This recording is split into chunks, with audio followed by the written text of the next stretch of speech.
Have atheists bit off more than we can chew? That's the contention of the video that we're watching today, and I'm pretty sure it's not going to come out well for the theist in the end. These things, they never really do. So without further ado, let's dive into the first, or maybe it's the second, depending on how you look at it, video trying to expose the problems of the atheists.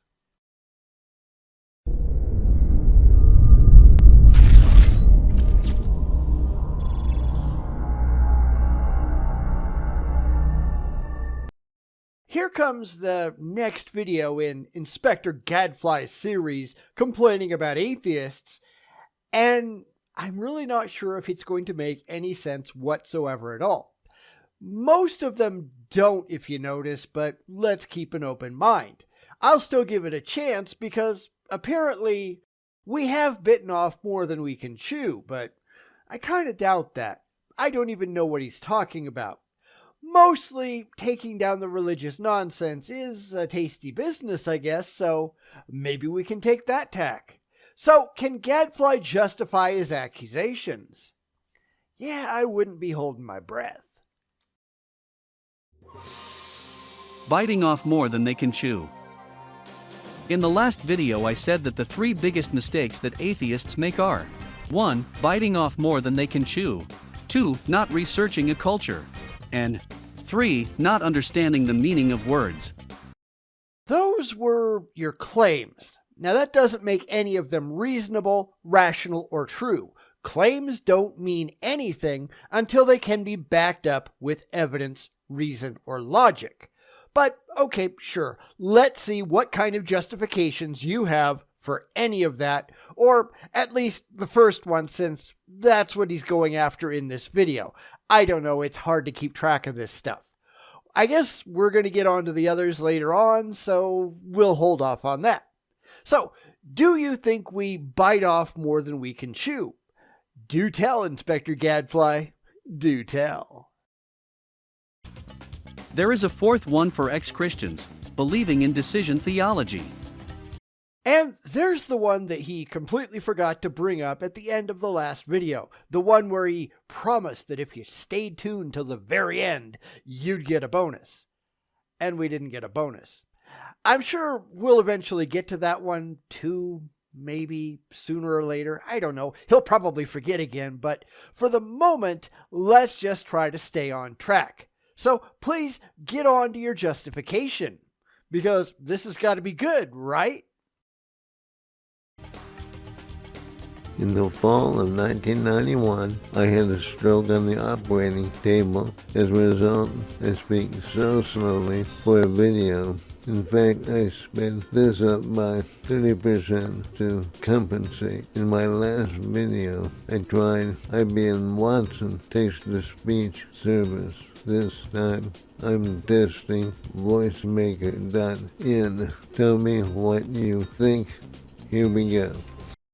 Now, while it may be a shame that you have problems, and that's fine, I'm not complaining about that, I'm not going to give you an out because problems or not, you still have to rationally justify your positions. I actually did cut out that part in the first video where he said he was going to be using software and all that kind of stuff, and that's fine. It's just not relevant. So make the best video that you can, but it's all got to come down to intelligent, rational, evidence-based ideas. Nobody's going to cut you any slack if you can't. So let's see if he's got any of those. At the end, he will talk to you without speeding things up. Back to it. The words biting off more than they can chew refer to the fact that there is a relatively quiet set of conservative Christians, of which counter-apologists are not aware. And what difference does that make? Because here's the thing. When I make a counter-apologetics video, and I make a lot of them, take a look at my back catalog, I am not ever claiming that somehow that video debunks absolutely every variety of Christianity or Islam or any other religion out there. I am debunking the individual to whom I am responding and nothing more. I see a lot of theists going, well, that doesn't apply to me. Okay, fine. take your victory laugh if that's what you want to do. I'll get to you soon enough, maybe. I don't know, depends on what you're saying. But you're not automatically right just because an atheist on YouTube didn't specifically point out that you were absolutely wrong. You still have to prove that you're right. Your faith doesn't get you anywhere. So why don't you get on that? Because that ought to be fun. Apologists defend the Christian faith. Counter-apologists usually rely on science to discredit the Bible. It's usually not even necessary because the arguments that most theists use, they are so logically incomprehensible that we don't even have to rely on science. They're self-defeating on their own. And this is why none of the religious philosophical arguments are ever that impressive. Because it's just, well, I don't get it, therefore God. Yeah, but you've got to prove that, and they can't. They don't. They don't even try. You can no more say, I don't get it, therefore God, than you can say, I don't get it, therefore invisible, intangible, universe-creating pixies. You don't just get to state your conclusion as fact because you can't figure out another answer. Or, as is far too often the case, they just don't like any of the other answers. They're not emotionally comforting enough, and they only care about their fee-fees. And this is where the religious have a terminal blind spot. But let's continue and see if he gets any better. However, these counter-apologists simply attack a mistaken understanding of the Bible. Really? Do tell. Because if you're going to claim that we have a mistaken understanding, well, you've got to show how your understanding is actually correct. And good luck on that. This is all a matter of blind faith. Our faith tells us that our interpretation of the things that we believe, well, that's just got to be correct. Cool, but I don't care about your faith.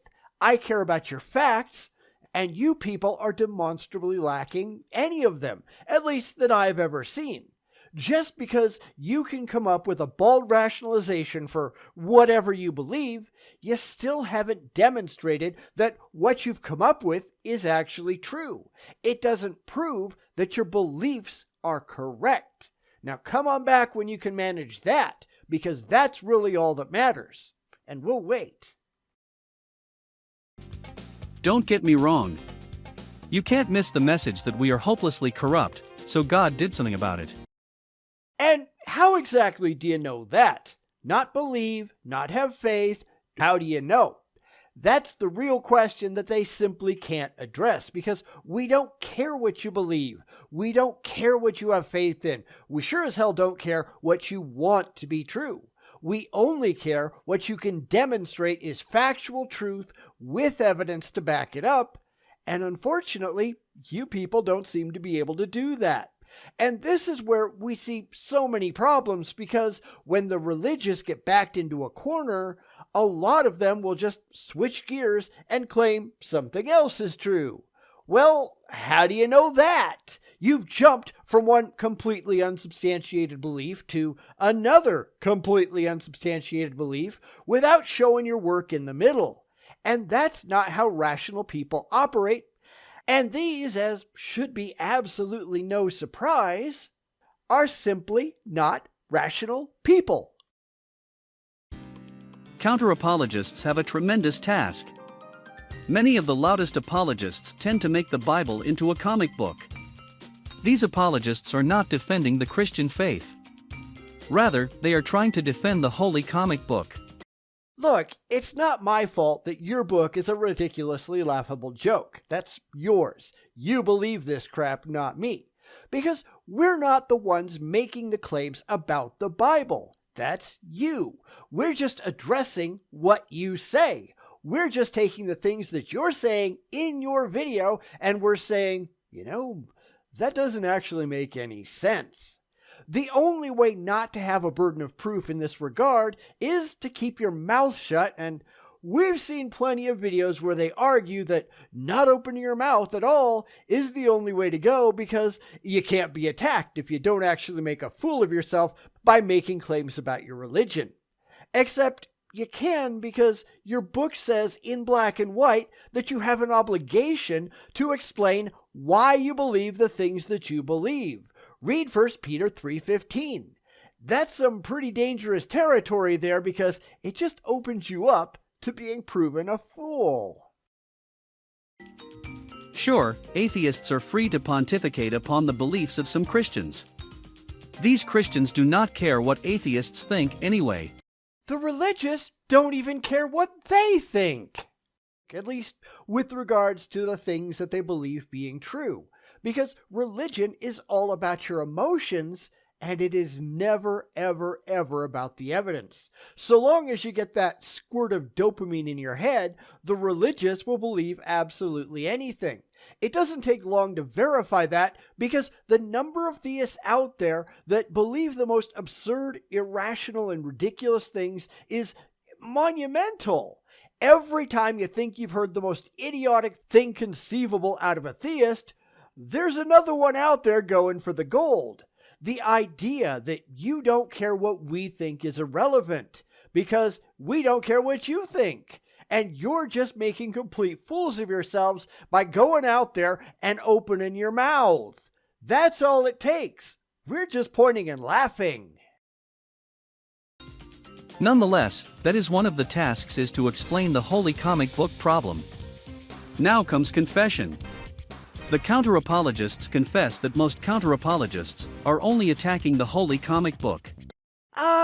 No, sorry, that's wrong. We're attacking what you people actually say. We're not attacking a straw man, which is why I'm playing your video in context, because I'm going after the crap that's actually coming out of your mouth. That's why I do response videos. We are looking directly at what the religious have to say, and we are debunking every last bit of it. And that's why I'm doing your videos, Gadfly, because what you're saying in your videos is just ludicrous. I don't care what's in your book. I'm sure I know your book better than you do because I tend to know the Bible and the Quran and lots of other books a hell of a lot more than the theists who advocate for them. And that's why they don't want to debate the skeptics, because we tend to be better educated than they are, and we're not going to let you get away with blind faith. We can actually read your book without all of the theological garbage that you've had indoctrinated into your head piled on top, because we actually care about the truth. And maybe, just maybe, you ought to give that a try. If you read the opening chapters of the Bible, you will read two radically different creation narratives. The counter-apologist needs to note the differences, then note that these were never meant to be new understandings of the world. No, they weren't. There are actually two entirely different creation myths from two entirely different periods of time stuck into the beginning of Genesis. The second one, the one that starts in the second chapter of Genesis, that was actually the earlier account from the more primitive eras of Hebrew mythology. The second one, the one that starts at Genesis 1:1, that was actually a later account. Of course, the religious, they aren't that concerned that the Bible is just a conglomeration of myths, stories, and farcical make-believe tales told by primitive people who didn't really know anything about how the real world worked. That's why they figured that the gods had to be responsible. The same reason that other cultures thought that the gods had to move the sun, thought that the gods had to cause it to rain, thought that Thor had to cause thunder and lightning, yada yada yada. They were dumb, so were the Hebrews. It doesn't really matter. It was just easier than admitting that they just didn't have a clue. These narratives were old news. In the first story, God is portrayed as a king building his kingdom, the earth. He brought his orderly kingdom from chaos. To the ancient Jews, the phrase darkness was over the face of the deep meant that there was only chaos. Then the Spirit of God was hovering over the face of the waters, bringing order from disorder. And this means what exactly? I know that you get an emotional high from thinking some magical man in the sky did it, but, prove it. Prove something. Do something besides read this ridiculous book. We're not impressed with your silly stories. Because I have a feeling he's completely misunderstanding the skeptical position. We're not angry that there are two creation stories in the Bible. We understand why that happened. We're just pointing out that all creation stories fall apart under the weight of their own ignorance. There is no evidence of any kind whatsoever for any kind of creation, period, and that goes for the Bible, the Quran, or any other holy book. They're all dumb products of a primitive mind. There is no evidence for any kind of creator, period, any creator that you want to name. Just because you like the idea, that doesn't get you anywhere close to reality. You have to do a hell of a lot better than that. In the second story, Adam and Eve appear. Were Adam and Eve real individuals? Probably, but that is for another video. And you notice that he's questioning the existence of Adam and Eve because that's actually pretty easy to do, but he never once questioned the existence of God. Now, we know there was no Adam and Eve. That's just a ridiculous myth. The story in the Bible was taken from older, predating myths because one of the most common things in religion, all religion, is borrowing from the stories of cultures that surround you. When people are familiar with other tales, they start to look to those other stories for meaning, and then their own growing mythology starts to use those elements to somehow validate their own beliefs. It's why, for example, the flood myth borrows so heavily from the stories in Mesopotamia and other sources.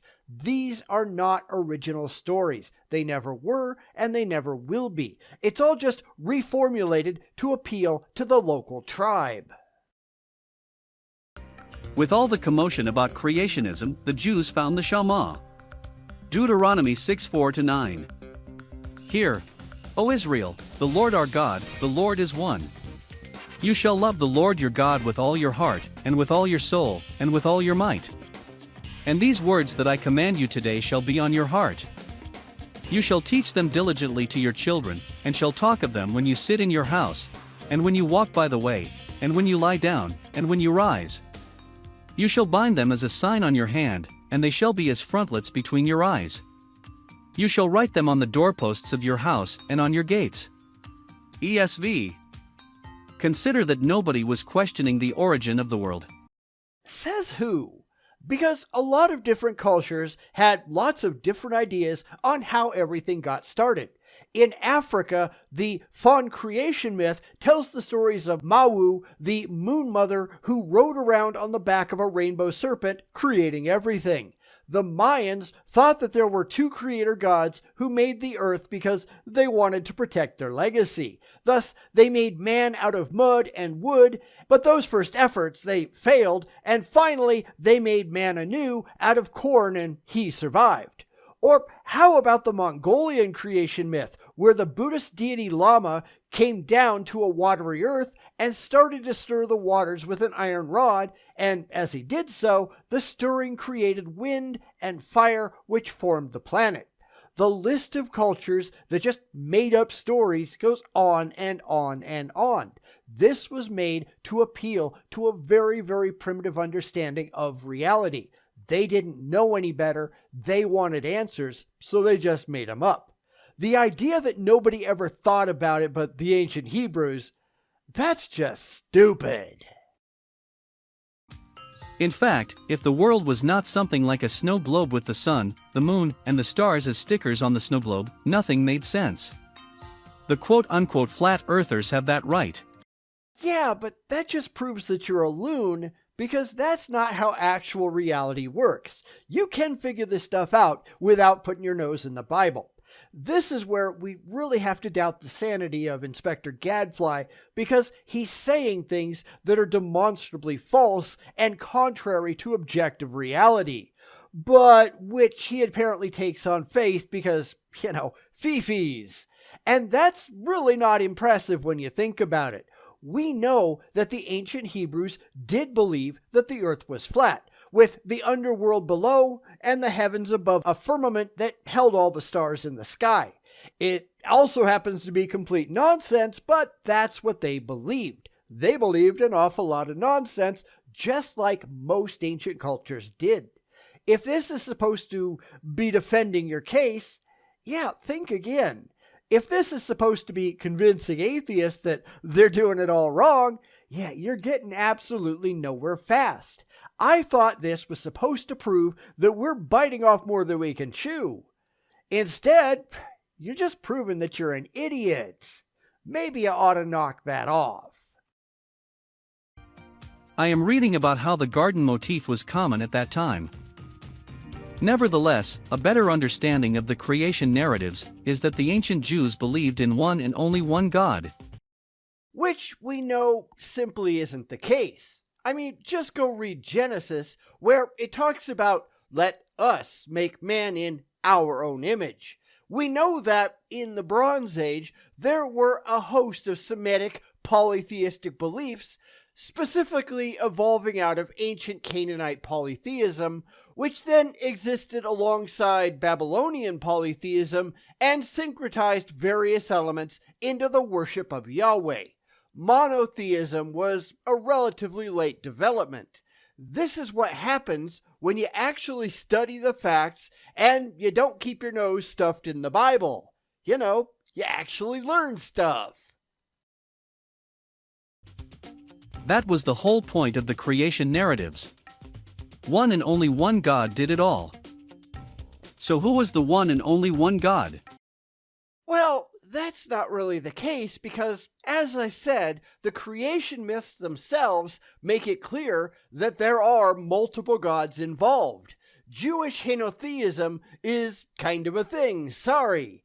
If they didn't believe in multiple gods, then why is the first commandment, "Thou shalt have no other gods before me"? How do you do that if there is only one God? How did the pagan priests in Egypt do miracles when they prayed to their deities? Because the whole intent was to place Yahweh as the supreme deity among the gods, not as the only one that there actually is. Because, you know, evidence. Try it sometime. After all, the Jews had a myriad from which to choose. The second creation narrative answers the question. His name is Yahweh. If you search YouTube for the 3 biggest mistakes that atheists make, you will notice that there is little agreement. So, I actually did that, and the top results were this guy's videos. There is something by Cameron Bertuzzi over at Capturing Christianity, but I don't have a lot of respect for him either. In fact, it's pretty hard to have respect for any of these apologists, period, but there you go. So why are we supposed to care what a bunch of delusional morons have to say? I mean, if they could back any of it up with facts and evidence, yeah, okay, maybe, but this is all just emotional rambling and wishful thinking, and that doesn't actually mean anything. So, did you actually have a point here somewhere, Gadfly, or are you just wasting our time and making a fool of yourself? The next video is on not researching a culture. And we'll get to that soon enough, I'm sure. After this, he just goes off and talks for a while, and that's not really worthwhile in this context, so we're going to skip it. I mean, really, where exactly did this video prove anything? If you really think about it, where did this video actually address anything that he was supposed to be talking about? Atheists bit off more than they could chew? I mean, where was that part? Where did he actually demonstrate that? Where did he actually talk about that? I don't think he ever did. Because we actually understand more about the Bible than Inspector Gadfly here does. Because we've actually done research, and he clearly has not. He's running on pure fee-fees and faith, and we're just going, yep, okay, but that's not impressive, sorry. But as we all know, they just don't care. What did he really hope to accomplish by proving that he didn't have the slightest clue what the hell he was talking about? Because most of the people that try to do this, they don't. They really don't. They just have their beliefs and they've never looked beyond them because nothing else really matters. They just want to be happy. Well, screw happiness. You need to care if the crap in your head actually makes sense in the real world that we all inhabit. And unfortunately for Gadfly here, his beliefs don't. They just don't. And that, my friends, is pathetically sad. But we're going to go on to his other videos in the series coming up soon. Sooner or later anyway, I don't know. Does anyone think that it's going to get any better from here on out? Let me know in the comments below.